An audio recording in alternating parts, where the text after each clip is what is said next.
বিজয়ের মাসে হাসবে বিজয়ের ব্যাট, এমন প্রত্যাশা শুরুতে করেনি অনেকেই। এনসিএলে ঢাকার বিপক্ষে শুরুতে ব্যাট করে বিজয়ের শুরুটা হয়নি ভালো। 11 বলে কেবল 11। ওপেনিং পার্টনার ইমরুলকে ফেরানো নাজমুল অপুর সেলিব্রেশন করতে হয়েছে সহ্য।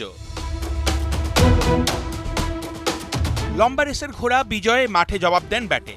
ধীরগতিতেই এগিয়েছেন বিজয়, আগলে রেখেছেন খুলনার হয়ে একটা প্রান্ত। আজিজুলও দিতে পারেননি বিজয়কে বেশি সময় সঙ্গ। কাটা পড়েছেন সেই নাজমুল অপুর ফাঁদে। বিজয় চেয়ে চেয়ে শুধু দেখেছেন সতীর্থদের ফেরা। উইকেটের ধাত চিনতে যেটুকু সময় লাগে সেটা নিয়েছেন, তারপরেই হয়েছেন আগ্রাসী। 38 বলেই তুলে নিয়েছেন 50। 50 পার করে করেননি বড় সেলিব্রেশন। মনে ছিল জিত, খেলবেন তিনি বড় ইনিংস।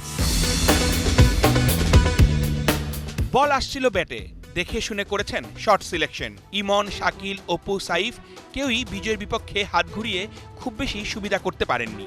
মাঠের চারপাশে বিজয় ব্যাট চালিয়েছেন স্বাধীনভাবে। সুইপ, রিভার্স সুইপ, কখনো বা ডাউন দ্য উইকেটে এসে বল করেছেন সীমানা ছাড়া। বিজয়ের ব্যাটেই এসেছে এবারের এনসিএলের 400তম 4। দিনটা বিজয়ের, সেটা এতক্ষণে বোঝা হয়ে গেছে সবার।